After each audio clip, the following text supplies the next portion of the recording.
Eu estou um pouco gripado, os irmãos me perdoem. Atos, capítulo 8, versículo 1 até o versículo 25. Amém? Todos encontraram? Naquela ocasião, desencadeou-se grande perseguição contra a igreja em Jerusalém. Todos, exceto os apóstolos, foram dispersos pelas regiões da Judéia e de Samaria. Alguns homens piedosos sepultaram Estevão e fizeram por causa dele grande lamentação. Saulo, por sua vez, devastava a igreja, indo de casa em casa, arrastava homens e mulheres e os lançava na prisão. Os que haviam sido dispersos pregavam a palavra por onde quer que fossem. Indo Filipe para a cidade de Samaria, ali lhes anunciava Cristo. Quando a multidão ouviu Filipe e viu os sinais milagrosos que ele realizava, deu unânime atenção ao que ele dizia. Os espíritos imundos saíam de muitos, dando gritos, e muitos paralíticos e mancos foram curados. Assim, houve grande alegria naquela cidade. Um homem chamado Simão vinha praticando feitiçaria durante algum tempo naquela cidade, impressionando todo o povo de Samaria. Ele se dizia muito importante e todo o povo, do mais simples ao mais rico, dava-lhe atenção e exclamava: este homem é o poder divino, conhecido como grande poder. Eles o seguiam, pois ele os havia iludido com sua mágica durante muito tempo. No entanto, quando Filipe lhes pregou as boas novas do reino de Deus e do nome de Jesus Cristo, creram nele e foram batizados, tanto homens como mulheres. O próprio Simão também creu e foi batizado e seguia Filipe por toda parte, observando maravilhado os grandes sinais e maravilhas que eram realizados. Os apóstolos em Jerusalém, ouvindo que Samaria havia aceitado a palavra de Deus, enviaram para lá Pedro e João. Estes, ao chegarem, oraram para que eles recebessem o Espírito Santo, pois o Espírito ainda não havia descido sobre nenhum deles. Tinha apenas sido batizados em nome do Senhor Jesus. Então Pedro e João lhes impuseram as mãos e eles receberam o Espírito Santo. Vendo Simão que o Espírito era dado com a imposição das mãos dos apóstolos, ofereceu-lhes dinheiro e disse: dei-me também este poder, para que a pessoa sobre quem eu puser as mãos receba o Espírito Santo. Pedro respondeu: pereça com você o seu dinheiro. Você pensa que pode comprar o dom de Deus com dinheiro? Você não tem parte nem direito algum neste ministério, porque o seu coração não é reto diante de Deus. Arrependa-se dessa maldade e ore ao Senhor. Talvez Ele perdoe tal pensamento do seu coração, pois vejo que você está cheio de amargura e preso pelo pecado. Simão, porém, respondeu: orem vocês ao Senhor por mim, para que não me aconteça nada do que vocês disseram. Tendo testemunhado e proclamado a palavra do Senhor, Pedro e João voltaram a Jerusalém, pregando o Evangelho em muitos povoados samaritanos. Amado Deus, Tu és grande, Senhor. A Tua obra, ela não para, os Teus milagres continuam acontecendo e o Teu reino, ó Deus, continua sendo anunciado e dilatado, ó Deus. Nesta manhã, Senhor, nós nos reunimos aqui para ouvir a Tua palavra. Deus, queremos Te ouvir nesta manhã. Que o Senhor possa tocar em nossos ouvidos, ó Deus, para que possamos ouvir a Tua voz nesta manhã. Que o Teu Santo Espírito, ó Deus, possa aquecer os nossos corações, ó Deus, para que esta semente bendita que é a Tua palavra possa assentar em nosso coração e crescer e dar fruto digno de arrependimento, ó Deus. Pai Santo, eu imploro ao Senhor que o Senhor possa me usar nesta manhã para poder falar ao coração dos Teus filhos, a Tua igreja, meu Senhor. Nós te oramos, ó Deus, crendo no agir do Senhor. Que o Teu Santo Espírito, ó Deus, possa se mover no nosso meio. Que o Senhor possa perdoar pecados nesta manhã. Que o Senhor possa, ó Deus, curar aquele que está enfermo, ó Deus, fisicamente, espiritualmente, psicologicamente, ó Deus. Pai, somente o Senhor pode operar milagres. E nós cremos na ação do Senhor nesta manhã, para a glória e louvor do Teu santo nome. E que nós choramos, ó Deus, em nome de Jesus. Amém. E graças a Deus. Pode se sentar, irmãos.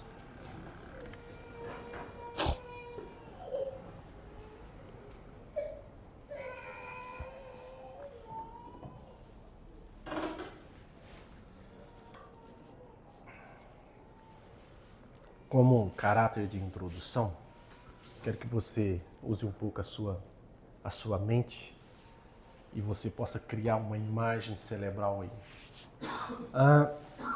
Imagine uma família que morava há anos em uma casa simples. Era ali que estavam as suas memórias, a sua segurança e a sua rotina. Mas de repente, uma forte chuva destrói parte daquela casa. E eles são obrigados a sair dali quase sem entender por quê. Naquele momento, tudo parecia perda, dor e confusão. Algum tempo depois, ao chegar em outro lugar, eles começaram uma nova vida. Conhecem pessoas, abrem portas que jamais imaginariam e descobrem que aquilo que parecia uma tragédia, foi o caminho que Deus usou para levá-los a um propósito maior. Muitas vezes é assim que Deus trabalha. Aquilo que pensamos ser o fim, Deus está usando como recomeço. Aquilo que enxergamos como dispersão, Deus está transformando em expansão. O texto que nós vamos estar expondo hoje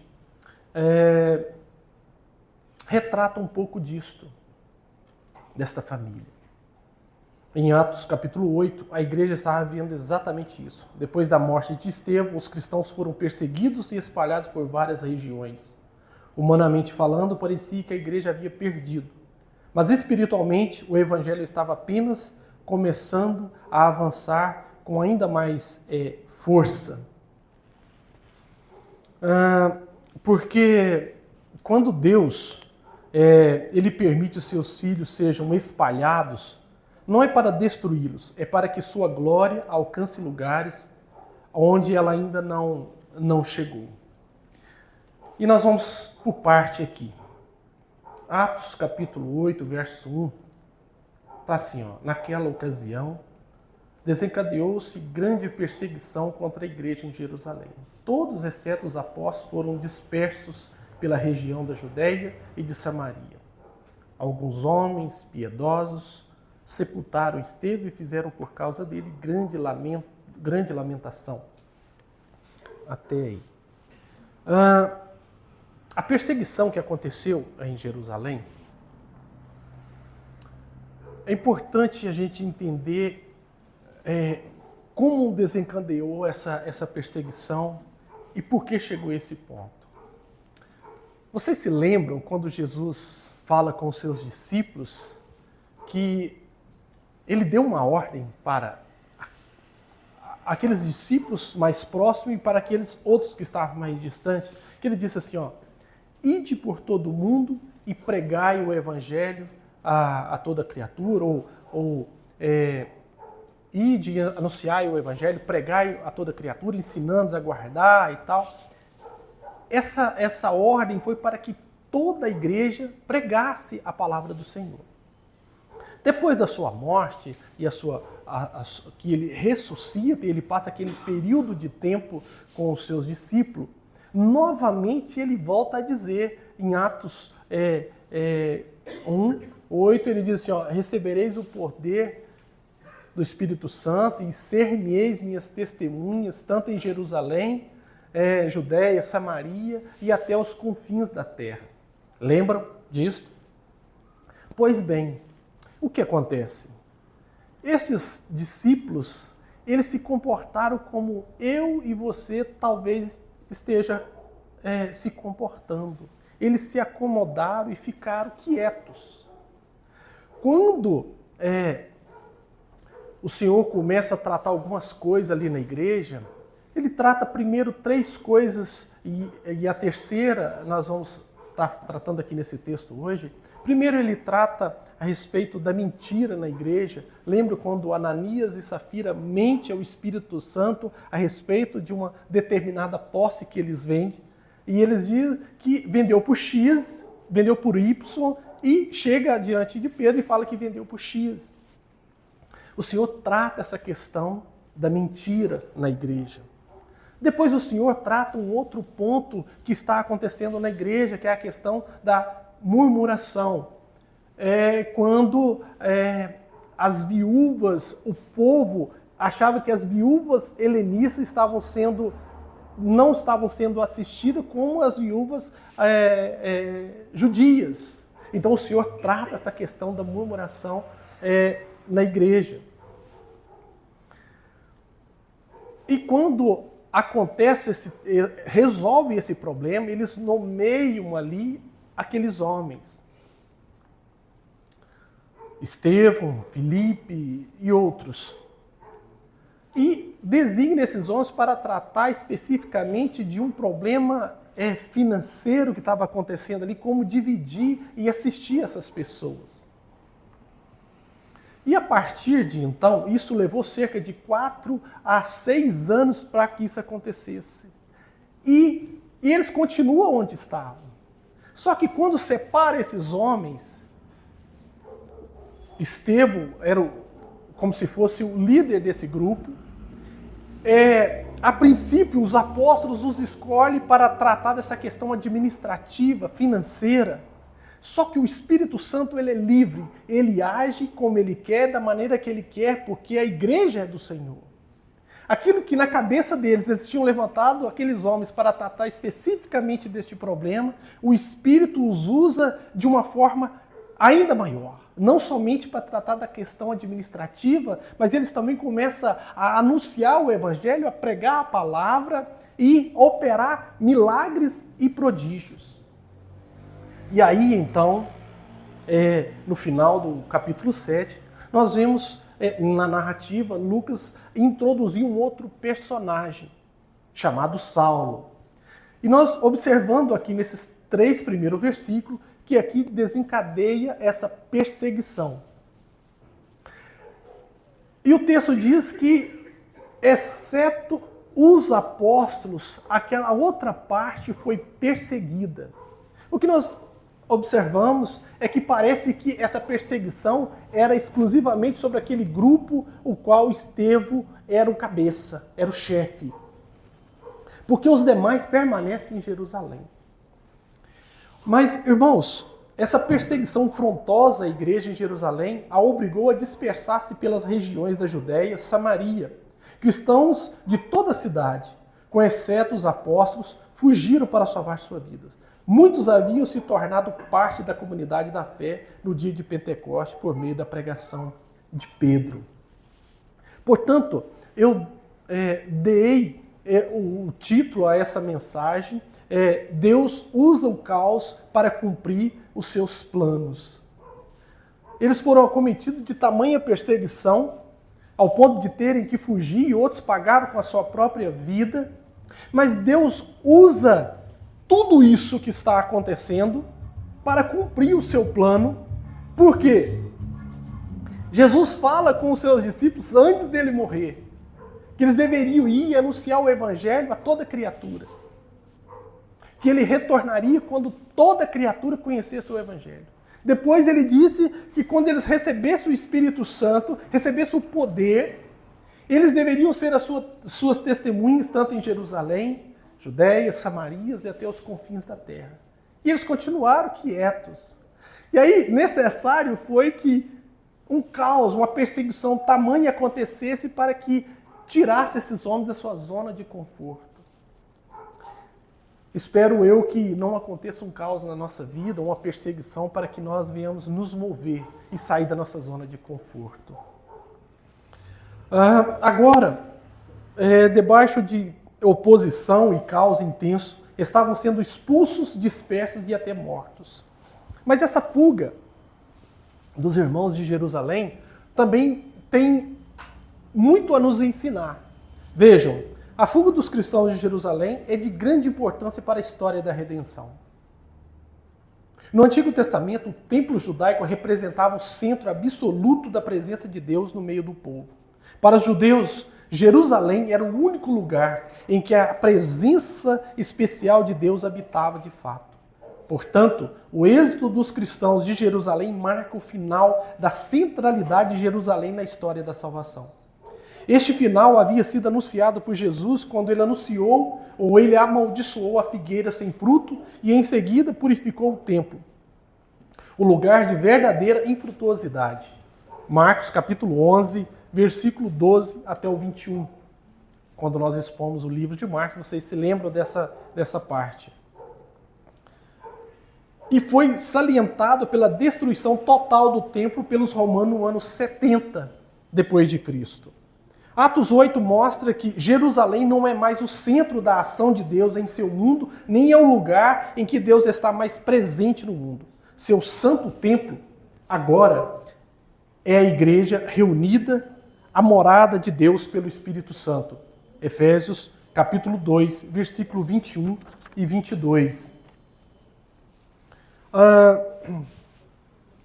Como eu disse no início, a narrativa de Atos, quando chega aqui no final do capítulo 7 e o início do capítulo 8, Lucas ele introduz um outro personagem nessa narrativa.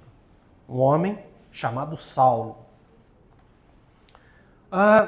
Hoje, ou constantemente, essa discussão de quem é o jogador... Eu usei a questão do jogador de futebol, porque o nosso país é o país do futebol, se dizem isso, né?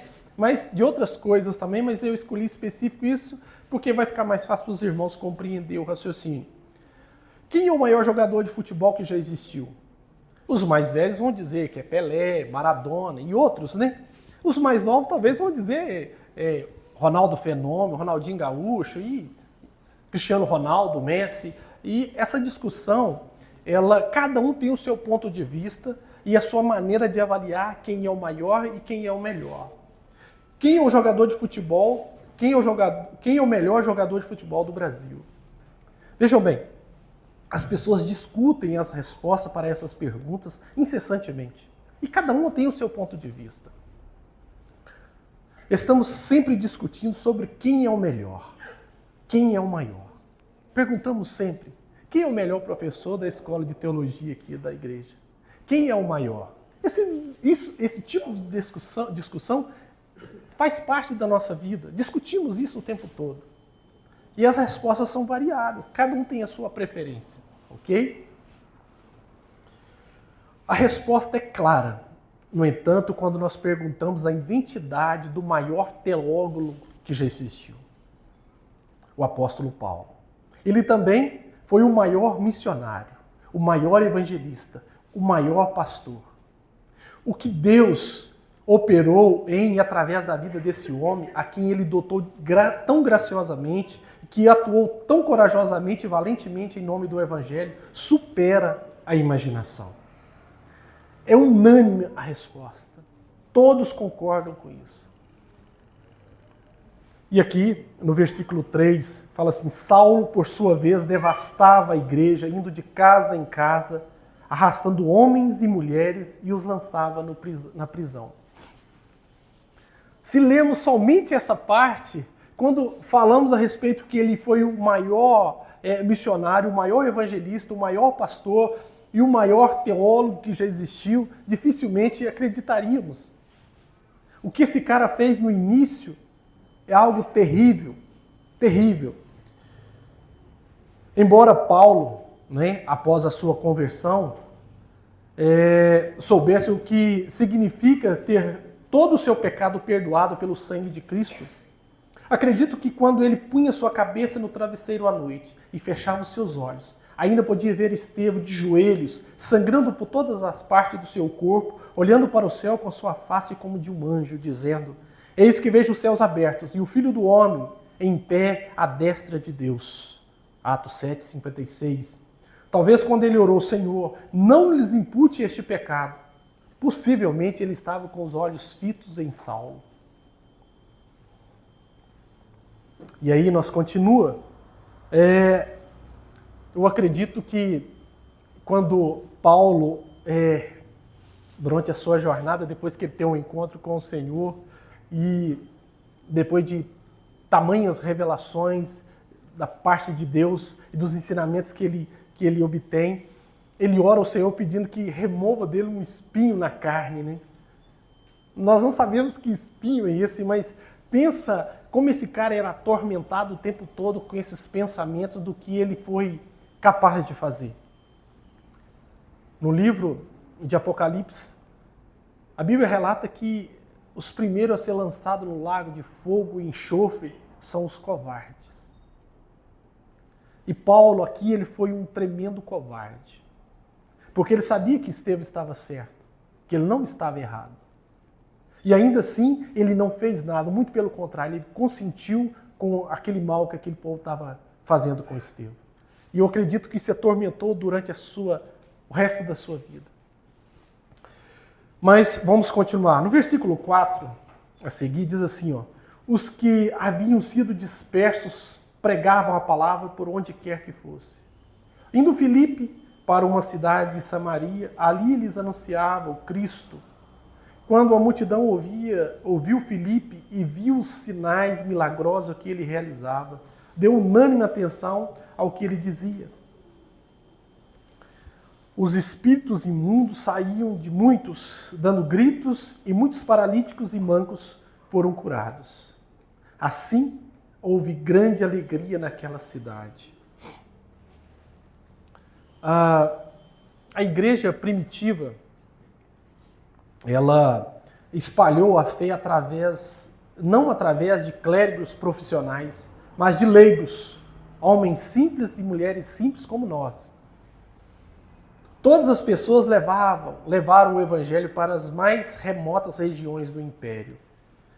Filipe foi para a cidade de Samaria e manifestou grande poder e prodígios, realizando milagres e pregando o reino de Deus numa cidade que estava sob opressão satânica. Multidões de pessoas estavam oprimidas e até mesmo possuídas por Satanás. Na aula mais cedo de teologia, o Samuel, ele na sua aula, ele falou a respeito que a palavra não era lida, mas ela era anunciada. As pessoas ouviam o evangelho porque as pessoas narravam.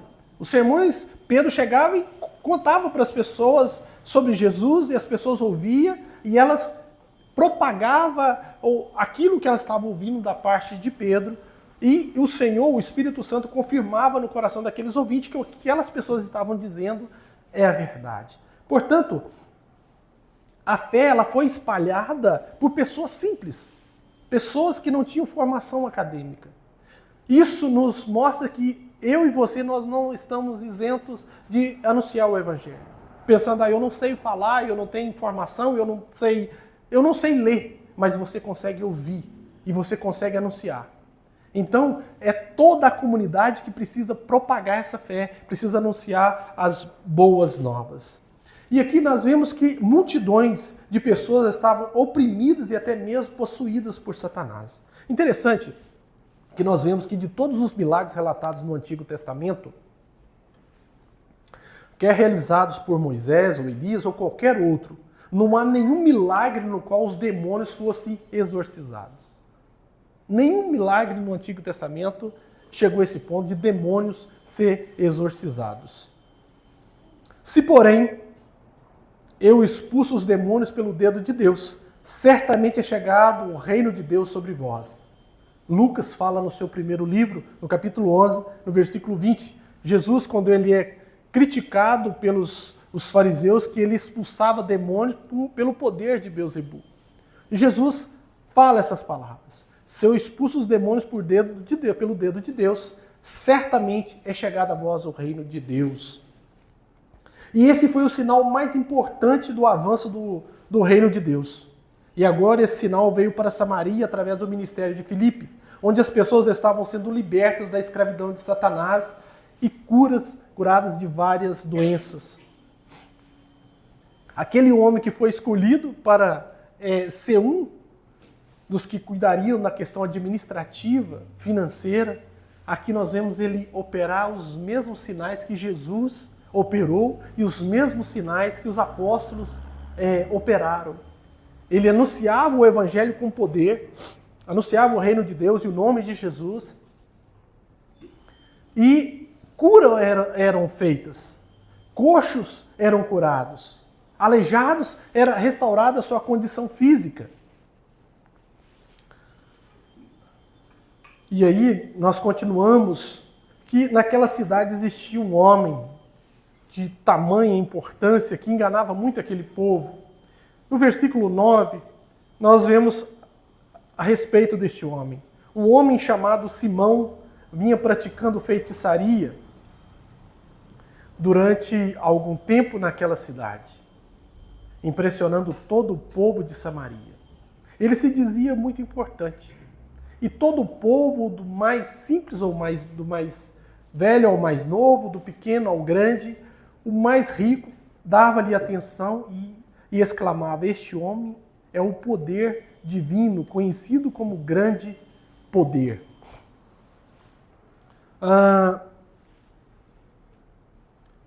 Hoje nós vemos pessoas buscando o poder. E aqui o terceiro problema que surge na igreja e que o Senhor está demonstrando a maneira como a igreja deve tratar esse tipo de problema. Eu falei do primeiro, que foi a mentira, depois a murmuração, e aqui a questão da feitiçaria dentro da igreja, a questão do poder. Nós conhecemos de perto, ou às vezes pela tela do celular ou da TV, homens que buscam o poder. E nós vemos homens que são doutores no poder e completamente ignorantes, leigos, analfabetos na palavra. Há uma busca pelo poder. E aqui esse homem, ele era descrito como uma pessoa muito importante naquela cidade. Ele praticava feitiçaria. E ele iludia aquele povo e ele mantinha aquele povo sob o seu domínio. Mas ele sabia que ele não tinha poder algum. E quando Filipe chega à cidade de Samaria e ele começa a anunciar o reino de Deus, pregar o evangelho. Desculpa. Pregar o evangelho,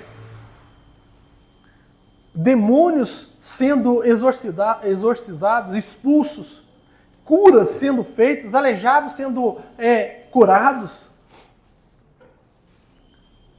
As pessoas começaram a dar atenção para Filipe e não mais para Simão. E este homem, ele começa a observar como as pessoas davam atenção para Filipe. E ele também, a princípio, ele também confessa essa fé. E mais à frente nós vamos ver que ele também foi batizado. Mas no versículo 10 diz assim: ó, e todo o povo, do mais simples ao mais rico, dava-lhe atenção e exclamava: este homem é o poder divino, conhecido como grande poder. Ele se sentia como um deus no meio daquele povo, mas era um charlatão. Charlatão.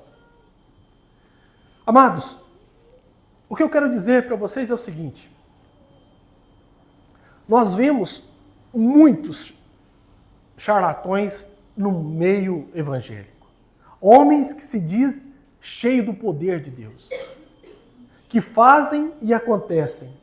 Eu não estou dizendo que o Senhor parou de operar milagres, de maneira nenhuma. Não é isso que eu estou dizendo. O nosso Deus, Ele continua curando, Ele continua operando milagres. Demônios continuam sendo expulsos pelo nome de Jesus. O que precisa ser entendido e compreendido é que toda manifestação de poder, que ela vem sem o anúncio da palavra, do ensinamento da palavra de Deus, isso é uma forma de simonia, prática ensinada por Simão. Engana as pessoas com falsos milagres, com falsos sinais. Tem um monte de homem que se diz homem de Deus, cheio do poder, que estão enganando pessoas. Enganando. contratam atores para poder atuar diante das pessoas, para brincar e manipular essas pessoas e manter essas pessoas sob o seu domínio, sob o seu controle. É necessário haver ensino da palavra de Deus, pregação da palavra, ensino. E sim, vai acontecer cura, sim. Todos os dias acontecem. Milagres acontecem. Vejam, toda essa atenção favorável dirigida a Filipe levou um dos homens da cidade, Simão, o mago, a demonstrar interesse especial por seus milagres. Simão afirmava ser alguém importante, nós lemos isso. Era conhecido em toda a cidade como mago de grande poder. Aliás, Lucas observa que desde o menor até o maior, os habitantes de Samaria diziam: esse homem é o poder de Deus chamado grande. Olha só, ele se sentia um Deus e ele influenciava diversas pessoas. Tanto é que ainda tem muitos dos seus seguidores aí. Simão, identificado como um mágico, tinha o povo na palma da sua mão. Ele era tão esperto e talentoso em seus truques mágicos que eles o temiam. Filipe, que lhes pregava as boas novas a respeito do reino de Deus e do nome de Jesus Cristo. Foram batizados tanto homens quanto mulheres e até mesmo Simão. Admirado com os milagres de Filipe, fez uma profissão de fé no Evangelho e foi batizado. No versículo 13, eu não cheguei a ler até ele, mas nós vamos discorrer aí também. Irmãos, antes da nós prosseguir nos outros versículos, convém refletir sobre o conteúdo da pregação de Filipe. Lucas informa que Filipe anunciava o reino de Deus e o nome de Jesus Cristo, no versículo 12. Como seria de esperar, essa expressão são repletas de significado teológico. Os judeus, eles imaginavam que somente eles fariam parte do reino de Deus. Algumas seitas que nós conhecemos também, eles imaginam que somente eles serão salvos. Não vou citar nomes aqui para não dar problema. Os judeus acreditavam que somente eles fariam parte do reino de Deus. No entanto, Filipe estava proclamando a vinda do reino aos samaritanos. E isso era estarrecedor. De acordo com as boas novas do Evangelho, qualquer um de nós, até mesmo os samaritanos, impuros, podiam entrar no reino de Deus pelo nome, pela obra e pela pessoa de Jesus Cristo. Filipe deixou claro que a união com Cristo e não a identidade étnica era a porta de entrada para o reino de Deus. E sua mensagem foi recebida com alegria. Eu quero fazer uma pergunta para você. Você se lembra quando Jesus te salvou? Porque, às vezes, se fizéssemos a pergunta para você, qual foi o dia mais importante da sua vida? Talvez você ia dizer, o dia que o meu filho nasceu, o dia que eu conquistei tal coisa, o dia da minha formatura. Mas a pergunta é, você se lembra o dia que Jesus te salvou? Você se lembra ou você ainda se alegra com esse fato? Porque o que acontece aqui quando Filipe prega ao povo de Samaria, aconteceu tremenda alegria. Aquele povo estava escravizado pelo pecado, escravizado pelos demônios. E quando o evangelho é anunciado, é proposto para eles o reino de Deus, eles o recebem com tamanha alegria. Você se lembra quando Jesus te salvou? Você se alegra com esse fato?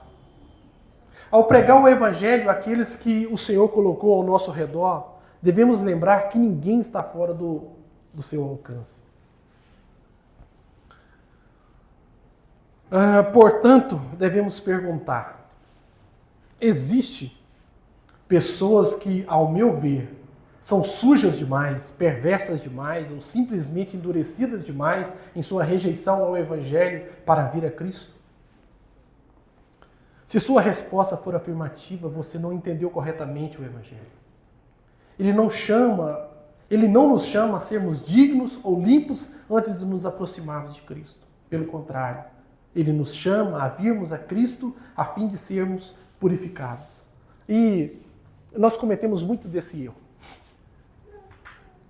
Eu acho que quase toda família tem alguém que a gente fala assim, esse aí não tem jeito para ele não. Não tem jeito. Já falei, já tornei falar, já repeti, mas não tem jeito não. Esse aí não tem jeito, esse aí vai direto para o inferno, porque o cara não aceita. Essa pessoa não aceita falar de Jesus. Ou às vezes quando nós olhamos para os mendigos, por exemplo, aqueles que, quando você para trocar uma ideia sobre Jesus, eles não querem ouvir de fato. Não, eu não quero ouvir sobre Jesus, sabe? E quando, de repente a gente fala assim, não tem jeito, não, eu quero anunciar, mas ele não quer ouvir. E parece que isso serve como um empecilho para a gente continuar anunciando a essas pessoas. Outro dia, eu estava vindo da casa da minha mãe, e no trajeto tem um bairro onde tem muito esses galpão de fábrica, e tem um sobreágua. E debaixo desses negócios tá cheio de morador de rua, virando uma verdadeira cracolândia. E eu vindo embora e pensando, essas pessoas elas se tornaram invisíveis para muitas pessoas na sociedade. Sabe, quando eu leio o texto, parece que o que nós devemos fazer é pregar aqueles que aparentemente são invisíveis. Porque essas pessoas mesmo que aos nossos olhos parece que não tem mais jeito, é essas pessoas que precisam ouvir o Evangelho. Jesus, ele comia com pecadores, ele conversava com todo esse tipo de gente, ele conseguia relacionar com eles sem ser contaminado pelo seu pecado e pela sua maneira vil de viver. E nós continuamos acomodados. Isso me chamou muita atenção e me incomodou muito, porque essas pessoas precisam ouvir o Evangelho. O que pode mudar a vida daquelas pessoas é a palavra de Deus. Só o Evangelho tem o poder de transformar as nossas vidas. Transformou a minha, transformou a sua, está nos aperfeiçoando até o grande dia que o Senhor voltará. Estamos num processo de purificação e de aperfeiçoamento e de santificação. Mas essas pessoas precisam ouvir o Evangelho. Ainda que muitos não vão dar ouvidos, vão dizer, não, eu não quero que você fale desse Jesus para mim. A minha vida está muito bem assim. Mas existe outros que vai parar e vai te ouvir. Então nós precisamos ser igreja. Outro dia, o pastor ele falou algo aqui que mexeu muito com a minha mente. E do irmão Del também, a gente conversou a respeito disso. Quando o pastor falou assim, se essa igreja deixasse de existir, o que mudaria nessa cidade? O que afetaria na vida e na maneira dessas pessoas dessa cidade ou desse bairro viver? E a resposta foi nada. Se as portas dessa igreja se fechar, essa igreja deixar de existir, não vai mudar nada. Não vai mudar nada porque nós não estamos sendo igreja. Eu acho que vai ser necessário um caos acontecer na nossa vida, uma perseguição acontecer no nosso meio, para que de fato essa igreja comece a anunciar o Evangelho como se deve. Deixar de ficar no sofá, mudando de canal ou na tela do celular e começar de fato a trabalhar na obra. Deixar os meus desejos, as minhas vontades de lado, deixar de ser escravizados por ela, por esses desejos e essas vontades e de fato servir ao Senhor como se deve. Louvado seja o nome do Senhor. Ao pregar o Evangelho àqueles que o Senhor colocou ao nosso redor, devemos lembrar que ninguém está fora do seu alcance. Esse tipo de pensamento não pode permear o nosso coração. Todas as pessoas, sem exceção, podem ser alcançadas pelo poder de Deus. E vamos continuar. No versículo 14, diz assim, os apóstolos em Jerusalém, ouvindo que Samaria havia aceitado a palavra de Deus, enviaram para lá Pedro e João. Estes, ao chegarem, oraram para que eles receberam o Espírito Santo, pois o Espírito ainda não havia descido sobre nenhum deles. Tinham apenas sido batizados em nome de Jesus. Então Pedro e João lhes impuseram as mãos e eles receberam o Espírito Santo. Vendo Simão que o Espírito era dado com imposição das mãos dos apóstolos, ofereceu-lhes dinheiro e disse: dê-me também este poder para que as pessoas sobre quem eu puser as mãos recebam o Espírito Santo. Pedro respondeu: pereça com você o seu dinheiro. Você pensa que pode comprar o dom de Deus com dinheiro? Você não tem parte nem direito algum neste ministério, porque o seu coração não é reto diante de Deus.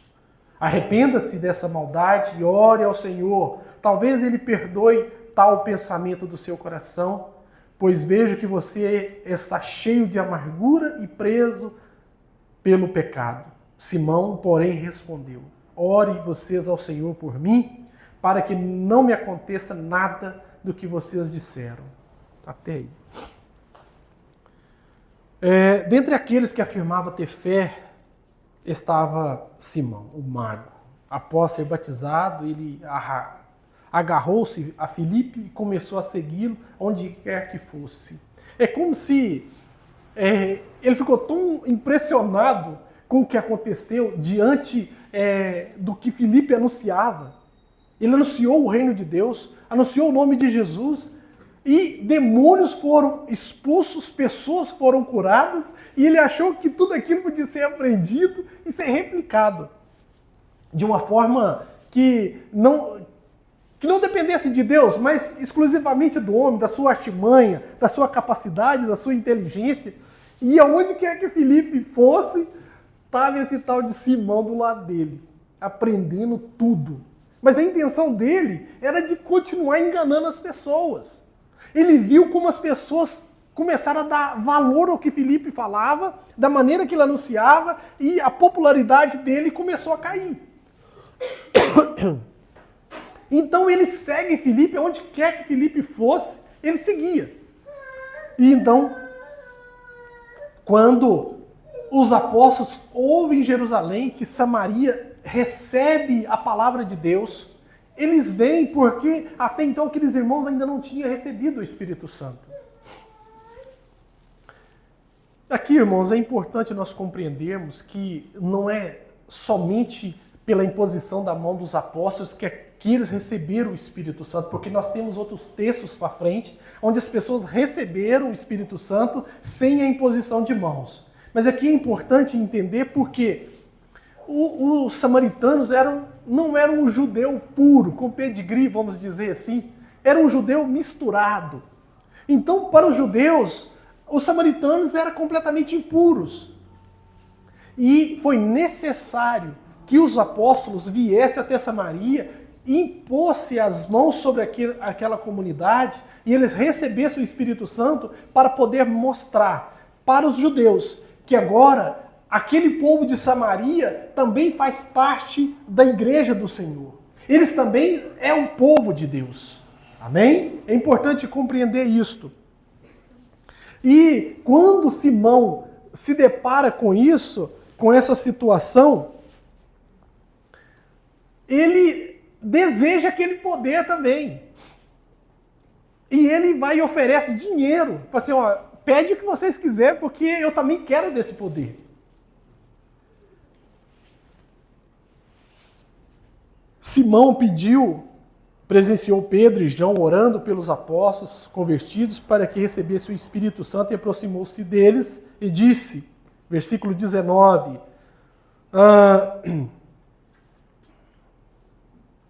dei-me também este poder para que a pessoa sobre quem eu puser as mãos receba o Espírito Santo. Pedro olhou para Simão, o mago, e disse, a resposta de Pedro no versículo 20. E Pedro respondeu, pereça com você o seu dinheiro, você pensa que pode comprar o dom de Deus com dinheiro?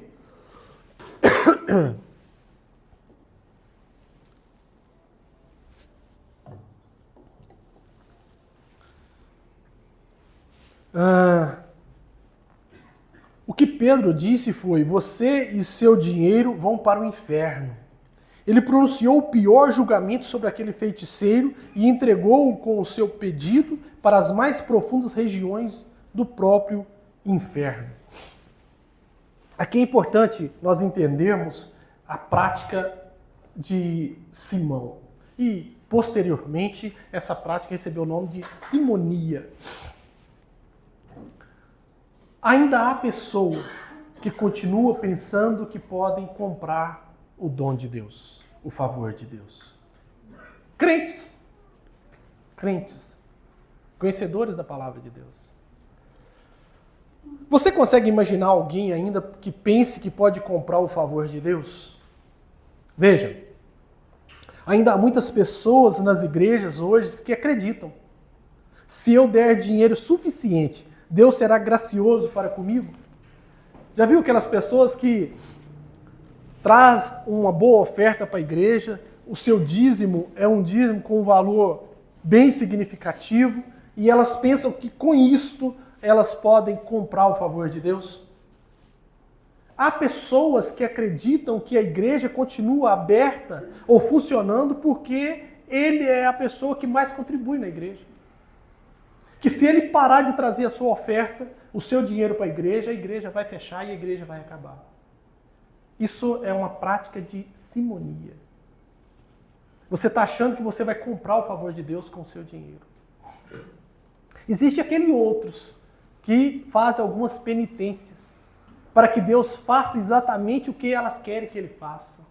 Isso também é simonia. Quantas pessoas nós vemos saindo de uma cidade a outra a pé para pagar promessa? Isso é simonia. Acho que elas podem pagar pelo favor de Deus, pelo dom de Deus. E o que a igreja está enfrentando esse problema e o Senhor está dando uma direção como tratar isto.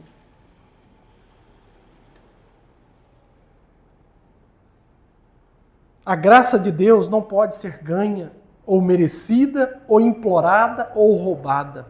Ela certamente não pode ser comprada. Se você pensa que a graça de Deus está à venda, então você o insulta tão profundamente quanto Simão, o mago, o fez. Nós conhecemos algumas pessoas que não têm tanto conhecimento do Evangelho como deveria. Embora você tenha uma Bíblia na mão, às vezes você não a lê como se deveria, todos os dias. E há pessoas que jejuam o tempo todo, se sacrificam o tempo inteiro para que Deus abra uma porta de emprego, ou para que a sua empresa prospere, ou para que diversas outras coisas aconteçam. Falamos disso aqui na nossa escola de teologia pela manhã.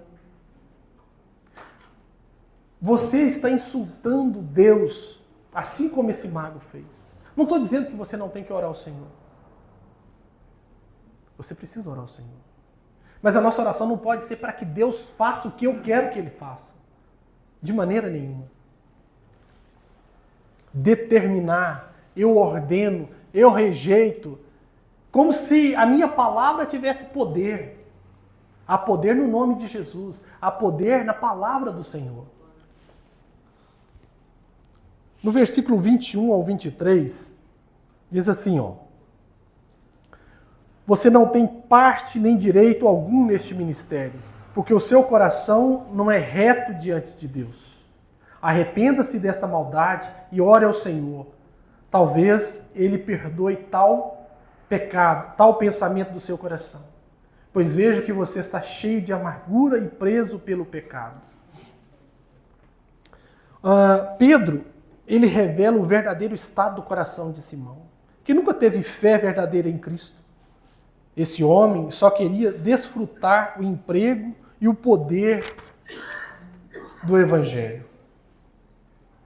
Mas fica evidente que nunca desejou verdadeiramente se arrepender do pecado e ser perdoado por Deus. Vejam bem, lembram quando Moisés ele é designado pelo Senhor a retornar ao Egito para libertar aquele povo que estava sendo oprimido pelo rei do Egito? E o Senhor ali manifesta algumas pragas para tratar com a questão da idolatria daquele povo. E quando as pragas começam a acontecer para que Faraó libertasse o povo, para que o povo fosse ao deserto para adorar o Senhor. E quando começa a acontecer aquelas pragas, o rei, o Faraó, chega para Moisés e fala assim, ó, ore ao seu Deus por mim para que essas coisas não aconteçam. Lembram dessa passagem? Em Êxodo. Depois nós vemos mais à frente, o rei Saul, quando ele desobedece ao Senhor, ele pede que Samuel ore ao Senhor para que o Senhor não retire dele o seu espírito. Mas nós vimos depois de Saul, quando Davi ele é confrontado pelo profeta a respeito do seu pecado, o que ele faz? Ele ora ao Senhor. Ele se arrepende do seu pecado e ele ora ao Senhor. O que o Faraó e tanto Saul, eles não estavam arrependidos. O que estava acontecendo ali é porque estava com uma espada no pescoço. Por medo, pediu, ele não teve a ousadia de orar, ele pediu que outros orassem, que Moisés orasse, que Samuel orasse. E aqui, Simão pede para que Pedro ore ao Senhor para que nada daquilo aconteça com ele.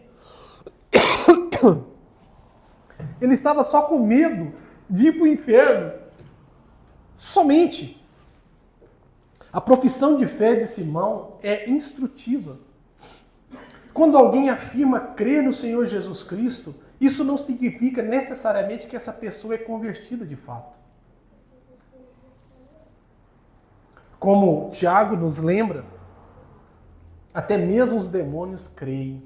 Tiago 2,19. Aliás, Cristo ensinou em várias ocasiões que muitas pessoas demonstrariam interesse no Evangelho, mas jamais seriam verdadeiramente convertidas. Mateus 7, 21 ao 23. Nem mesmo o batismo é prova incontestável de verdadeira conversão. Nem mesmo o batismo é prova de verdadeira conversão. Falsas confissões levam a falsos batismos. Por quê? Porque conversões autênticas produzem mudança autêntica de vida. A pessoa se diz evangélica, se diz que se converteu, mas a sua vida continua da mesma forma. Não há mudança, não há transformação. Tem que haver mudança na nossa vida. Você é uma nova criatura. Você agora faz parte do reino dos céus.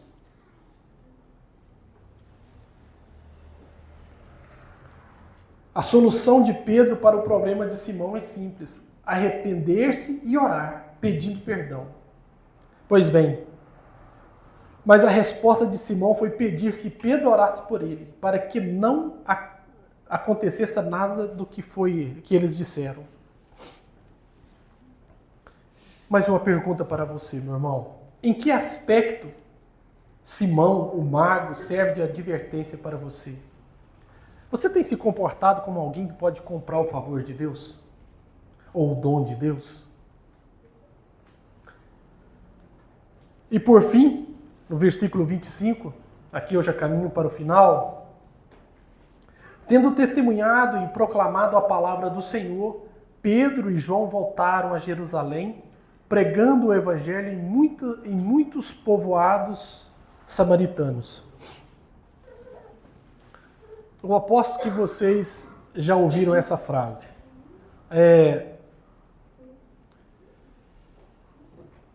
O versículo 25 aqui é como se ele estivesse dando um recado para aqueles que dizem exatamente isso. Ó. Ovelha gera ovelha. Pastor gera outro líder, outro pastor, isentando a liderança de praticar o evangelismo e anunciar o evangelho fora da igreja. Parece que somente os irmãos que é incumbido de anunciar o evangelho lá fora. E a liderança somente aqui. O que o texto está mostrando que não é isto. Vejam, novamente, tendo testemunhado e proclamado a palavra do Senhor, Pedro, que aqui é a liderança, Pedro e João voltaram a Jerusalém pregando o evangelho em muitos povoados samaritanos. Eles também viram que Filipe teve sucesso, anunciando o evangelho no meio daqueles impuros. E eles fizeram o mesmo. Então, uma igreja, para ter sucesso, é todos, sem exceção. Do pastor a todos. Todos nós devemos anunciar o evangelho lá fora. Aqueles que parecem invisíveis. Essas pessoas que precisam ouvir o evangelho. Aquele da nossa casa que a gente acredita que não tem mais jeito, temos que continuar. Amém? E aqui eu concluo. Que não esperemos sermos acometidos por um caos ou uma perseguição ferrenha, para só então começarmos a anunciar o evangelho do reino do nosso Senhor Jesus Cristo. Irmãos, vamos sair da nossa zona de conforto. Vamos anunciar o evangelho. Não vamos esperar acontecer essas coisas com nós, para que de fato possamos ser essa igreja. Amém? Glória a Deus. Fique de pé. Vamos orar.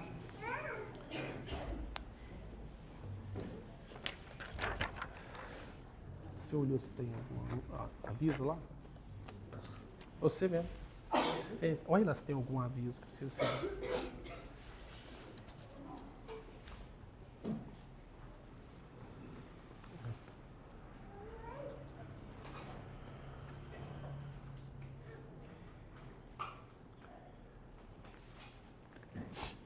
Obrigado. Irmãos, vamos estar orando, encerrando. Antes da nossa oração, quero convidar os irmãos que ainda não fazem parte da nossa Redenção no Lar, Redenção nas Casas, você que ainda não faz parte de um grupo, que você procure os irmãos, né? O Tony, o eu, o Eliel, ou o pastor, que você possa estar fazendo parte de um desses grupos e que você possa se desenvolver mutuamente com todos. Amém? Vamos orar? Senhor nosso Deus e nosso Pai, graças te damos, ó Deus, pela Tua presença no nosso meio, pela Tua palavra, ó Deus, nos exortando e nos conduzindo, ó Deus, trazendo luz e clareza ao nosso entendimento, como de fato, ó Deus, devemos lidar com os problemas que venham a surgir na igreja, meu Pai.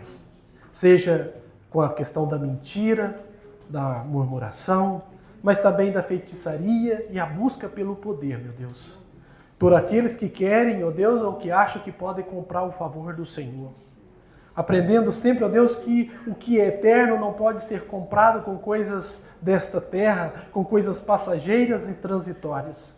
Pai Santo, que o Teu Santo Espírito, ó Deus, possa agir na nossa vida, nos dando sabedoria, ó Deus, discernimento, para que de fato, ó Deus, venhamos buscar as coisas que são do alto, ó Deus. Que o verdadeiro poder, ó Deus, está no Teu Evangelho, em conhecer a Tua palavra. Como Paulo mesmo disse, que não se envergonhava do Evangelho, porque o Evangelho é o poder de Deus para a salvação. Que possamos, ó Deus, ter ousadia, coragem, ó Deus, ânimo, para poder anunciar a Tua palavra, ó Deus, aos perdidos, ó Deus. Aqueles ainda que não foram encontrados pelo Senhor, mas que o Senhor, de fato, ó Deus, possa nos usar para encontrar essas pessoas. E que eles um dia, ó Deus, pelo poder e a ação do Teu Santo Espírito, possa fazer parte dessa família, essa família da fé, a verdadeira família, Senhor, aquela, ó Deus, que desfruta da vida eterna que é concedida pelo Teu sangue, o sangue do Teu Filho amado que foi derramado na cruz do Calvário, Senhor.